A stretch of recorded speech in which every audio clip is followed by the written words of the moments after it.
बिस्मिल्लाहिर्रहमानिर्रहीम। आज हमारा फार्मास्यूटिक्स का 24th lecture. Topic of discussion है प्रिस्क्रिप्शन।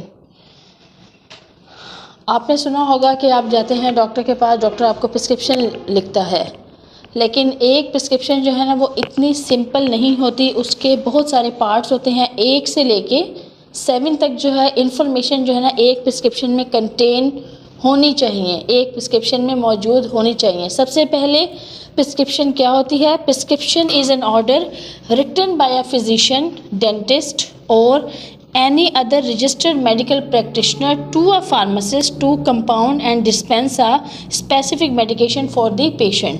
प्रिस्क्रिप्शन क्या है? ये एक ऑर्डर होता है जो कि written by the dentist, physician और other registered medical practitioner to a pharmacist to dispense the specific medicine for a patient. या फिर हम प्रिस्क्रिप्शन को ये भी कह सकते हैं कि ये सेट ऑफ इंस्ट्रक्शन होता है written by a qualified prescriber to a pharmacist for supply of drugs to the patient.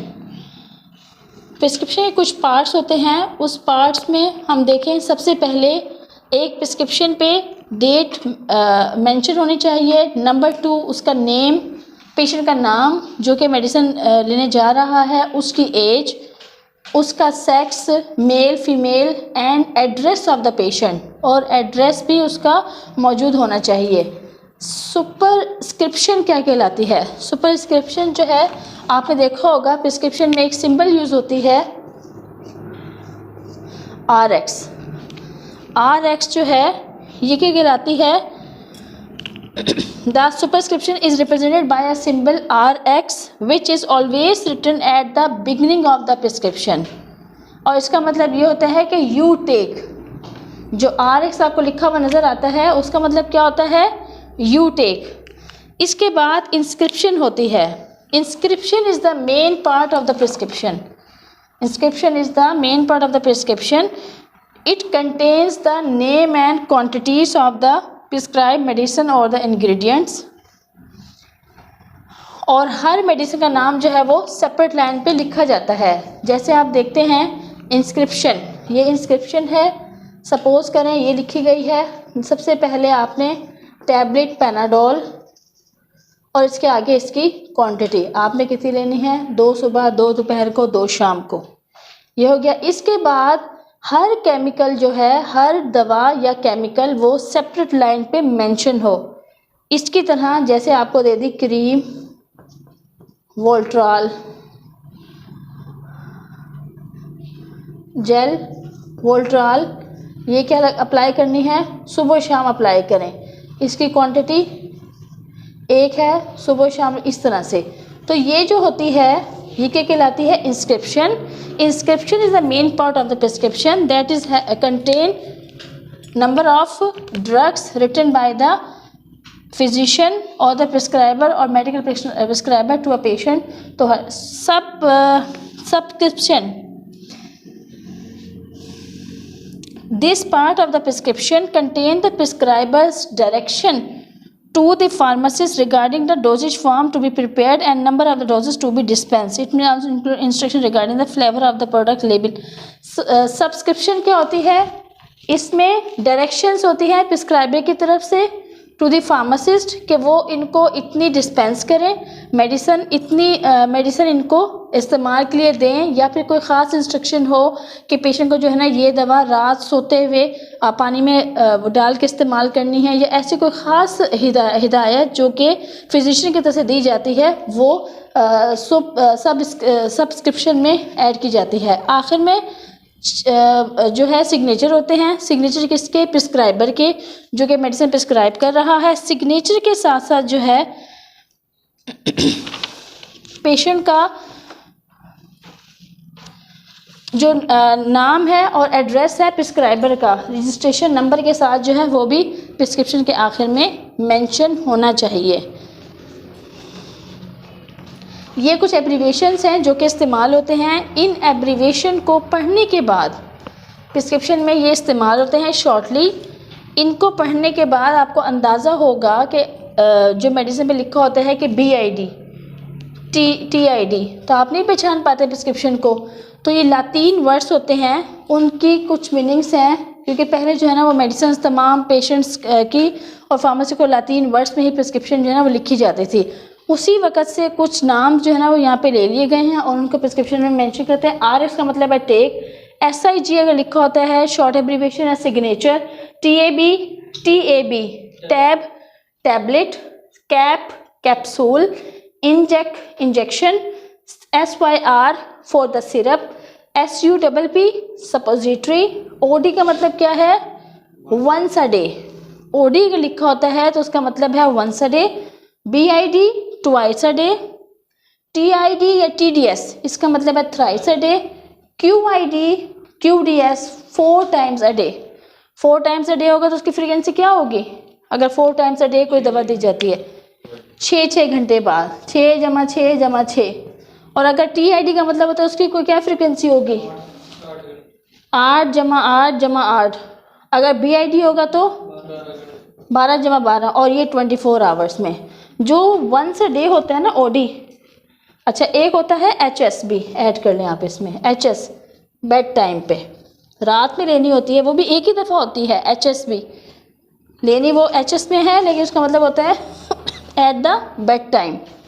HS का मतलब है at the bed time. IM intramuscular, IV intravenous, SC subcutaneous, WT weight, MG milligram. पैराडोल कितने milligram में है? 500 milligram में। ठीक है जी, ये मिलीग्राम है। ग्राम ऑगमेंटेड कितने ग्राम में है? 1 ग्राम, ये वो ग्राम है। किलोग्राम MG पर kg, मिलीग्राम पर किलोग्राम, ML मिलीलीटर।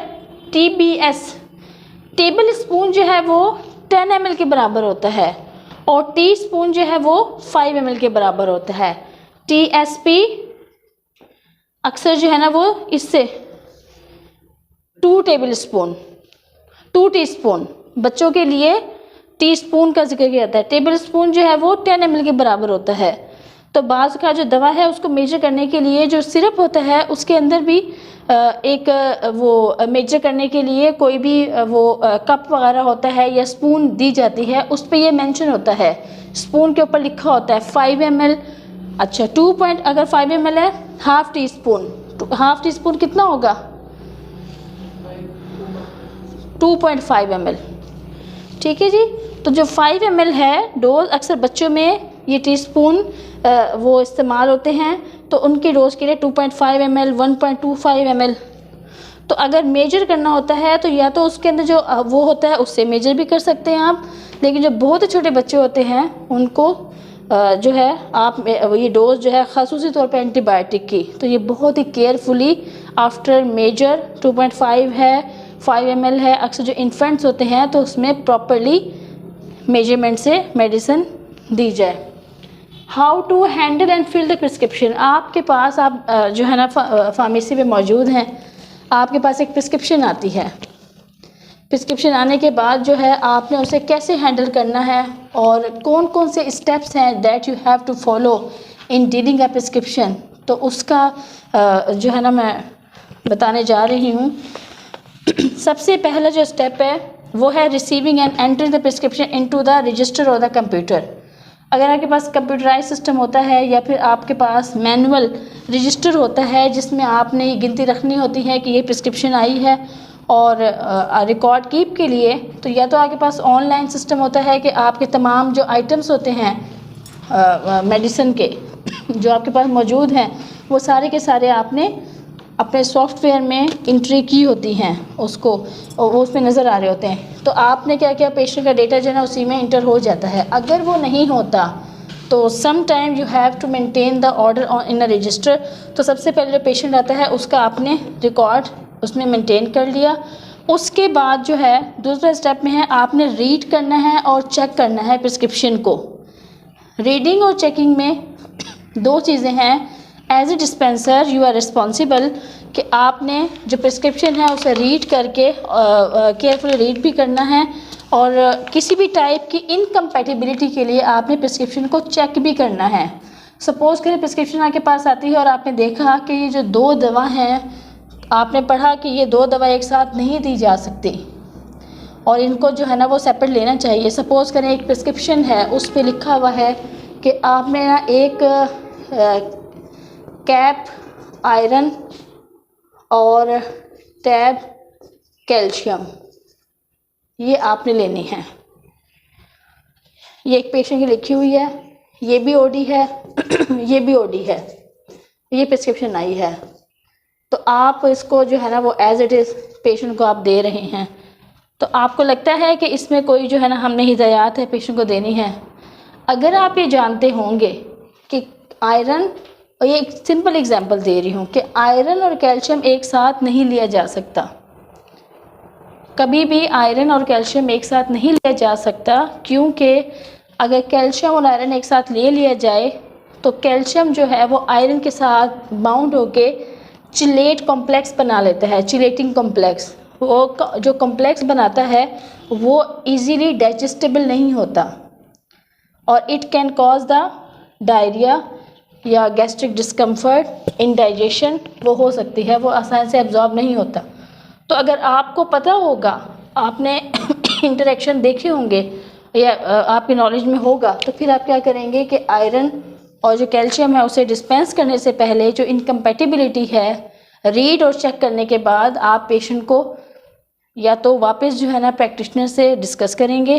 डिस्कस करने के बाद उनको बताएंगे कि ये जो है ना डिफरेंट टाइम में दी जाए। सुबह नाश्ते के बाद लेते हैं तो इसके कम से कम 2 से 3 घंटे के बाद आप कैल्शियम लें। तो आप पेशेंट को ये हिदायत दे देंगे। या सपोज़ करें आपके पास आता है कि एक ले मैन है, वो आपके पास प्रिस्क्रिप्शन लेके आता है कि ये एंटीबायोटिक मुझे लिखी है डॉक्टर ने, ऑगमेंटिन लिखी है या कोई और लिखा है, उसको आपने क्या करना है, किस तरह से लेना है। उसे नहीं पता कि मैं कैसे इसको जो है ना मैंने बनाना है, तो आप उसे हिदायत देंगे कि ये एंटीबायोटिक है, आपने इसके लिए पानी को साफ़ पानी लेना है, पानी को बॉयल करना है, बॉयल करने के बाद ठंडा करना है, ठंडे पानी को फिर आपने ये रिकॉन्स्टिट्यूट करके एंटीबायोटिक जो इस पर वो निशान गिवन है उसके मुताबिक इसको तैयार कर लेना है। आप इस तरह पेशेंट को हिदायत देंगे। या फिर दूसरी सूरत में ORS जैसे है, ORS का जो है ना वो नहीं पता होता कि किस तरह से बाज़ पेशेंट को नहीं मालूम कि ORS को कैसे लेना है, तो एक ORS जो है वो अगर आपके पास है उस पर लिखा हुआ है तो वो 1 लीटर पानी में उसको बनाना चाहिए। एक ORS को 1 लीटर पानी में बनाएं। इसके साथ साथ आप उसको स्टेबिलिटी की भी मालूमात दे सकते हैं। अगर प्रिस्क्रिप्शन में मेंशन नहीं है कि ये कितनी आवर्स तक स्टेबल है, एक ORS आपने बना लिया तो कम से कम उसको आप 24 आवर्स के बाद डिस्कार्ड कर दें। अगले दिन आपने फ्रेश बनाना है। ये हिदायत आप पेशेंट को प्रिस्क्रिप्शन देख के। तो सेकंड जो स्टेप है रीडिंग एंड चेकिंग, उसमें आपने इस तरह की इनकम्पैटिबिलिटीज़ जो हैं, ड्रग इंटरेक्शन है या उसके लेने की फ्रिक्वेंसी है, या ये सुबह में जैसे एंटी एलर्जी है, एंटी एलर्जी आप लेते हैं अगर, तो उसका थोड़ा साइड इफ़ेक्ट है कि वो ड्रोजीनेस कॉज करती हैं, उनमें थोड़ी सी नींद होती है। तो आप पेशेंट को क्या मशवरा देंगे कि एंटी एलर्जी सुबह नाश्ते के बाद ना लें, आप इसको किस में लें, HS में लें, बेड टाइम पे लें। बेड टाइम पे लेंगे तो आपको उन सिम्टम्स से भी रिलीफ मिलेगा और इसके साथ साथ जो है आप उसको सुबह में फिर आपकी जो नॉर्मल एक्टिविटीज़ है आप उसे मेंटेन कर सकते हैं। तो इस तरह की जो हिदायत है वो आपके इंटरेस्ट के लिए और आपके लर्निंग के लिए बहुत ज़रूरी हैं। आपको पता होंगी तो आप आगे पेशेंट्स को भी बताएंगे। तो इस तरह की जो भी इनकम्पैटिबिलिटीज़ होती हैं उसे आपने बहुत अच्छे से प्रैक्टिकली जब आप जाएंगे फील्ड में तो बहुत अच्छे से इनको याद भी करना है और देखना भी और पेशेंट को भी हिदायत देनी है। इस तरह होंगी तो फिर आप उस पर मेंशन करेंगे। थर्ड स्टेप है collecting the material. Collecting the material का मतलब क्या है कि फिर आपने प्रिस्क्रिप्शन को रीड कर लिया, देख लिया, उसके बाद आपने उनकी जो मतलूबा मेडिसिन है, आयरन हो गया, कैल्शियम हो गया, ORS हो गया, वो आपने उठा लिया। डिस्पेंस करने के दौरान जो आपको सबसे ज़्यादा डिफ़िकल्टी आती है, ये सबसे ज़्यादा जो प्रॉब्लम्स होते हैं वो ये होता है कि ऑगमेंटिन है 1 ग्राम और 625 ग्राम, 625 मिलीग्राम, ठीक है जी। अब आपने ये देखना है कि पेशेंट को कौन सी लिखी गई है। ये 375 जो सेम स्ट्रेंथ, दवा सेम है, सिप्रोक है, 250 भी है, 500 भी है, ठीक है जी। अगर वो बच्चा है तो उसके लिए तो थोड़ी कम एज है, 11-12 से, तो ये भी सफिशिएंट रहेगी डोज, लेकिन अगर एडल्ट है तो उसको यही डोज काम करेगी, और अगर इससे कम डोज आपने दे दी तो पेशेंट को असर नहीं करेगी।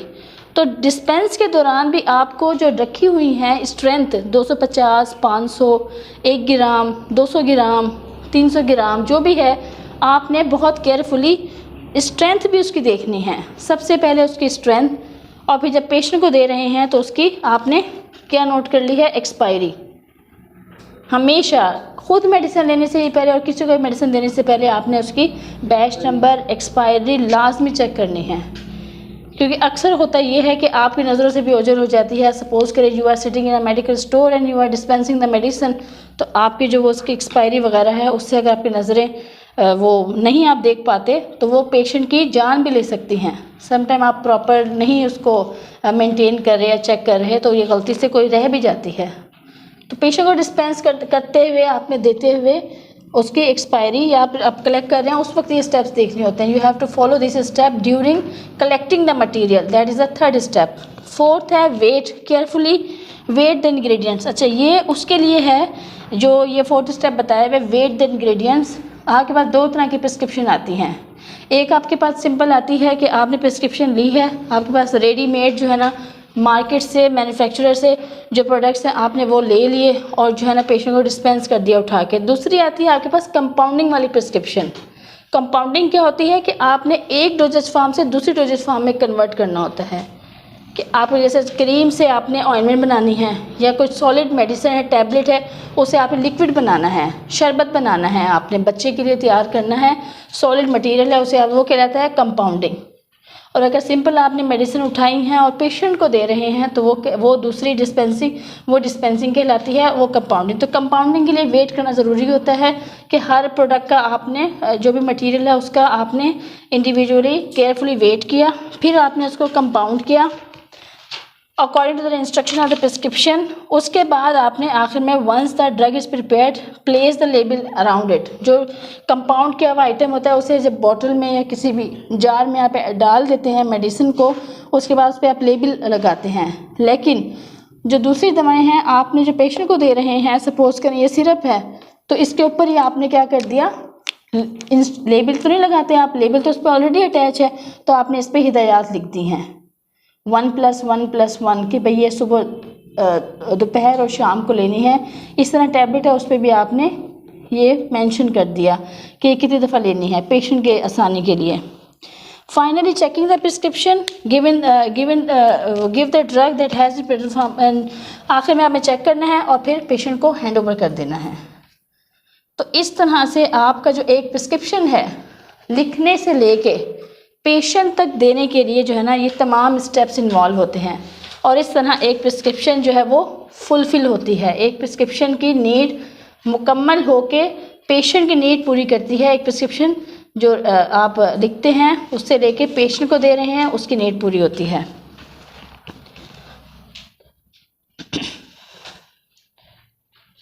अच्छा, लेबलिंग भी इसमें लेबलिंग का भी थोड़ा सा मैं जिक्र करूं कि जो आपने कंपाउंडिंग आइटम है उसकी लेबलिंग जो करनी है उसमें आपने कौन कौन सा पॉइंट्स हैं जो कि मद्देनज़र रखने हैं। सबसे पहले name and address of the dispenser और द फार्मेसी या जो भी डिस्पेंस कर रहा है उसका name, serial number of the prescription, serial number prescription का मेंशन करना है, the current date of its filling, उस पर जो करंट डेट है फिलिंग की वो भी ज़रूर मेंशन करनी है, क्योंकि आपकी जो कुछ मेडिसिन होती हैं वो सिर्फ़ और सिर्फ किसके लिए, एक दिन के लिए स्टेबल होती हैं, कुछ सिर्फ 2 दिन के लिए स्टेबल होती हैं, कुछ 3 दिन के लिए। तो जब आप उसकी डेट ऑफ प्रिपरेशन उस पर मेंशन करेंगे तो इससे पेशेंट के लिए आसानी होगी कि उसे 2 दिन तक इस्तेमाल की जाए, 3 दिन तक इस्तेमाल की जाए। The name of the prescriber, जिसने प्रिस्क्राइब किया उसका नाम भी उस पर हो। नेम ऑफ़ द पेशेंट, जिस पेशेंट के लिए आप दे रहे हैं उसका नाम भी मेंशन हो। डायरेक्शन फॉर यूज़, और उससे प्रिकॉशन, जैसे प्रिकॉशन है कि आपने इसको रोशनी से दूर रखना है या इसको गर्म दर्जा हरारत से दूर रखें, बच्चों की पहुंच से दूर रखें। ये हो गई इनिशियल और the name of the dispensing pharmacist, जो डिस्पेंस कर रहा है फार्मासिस्ट, डिस्पेंसर जो वो भी उस पर नाम होना चाहिए।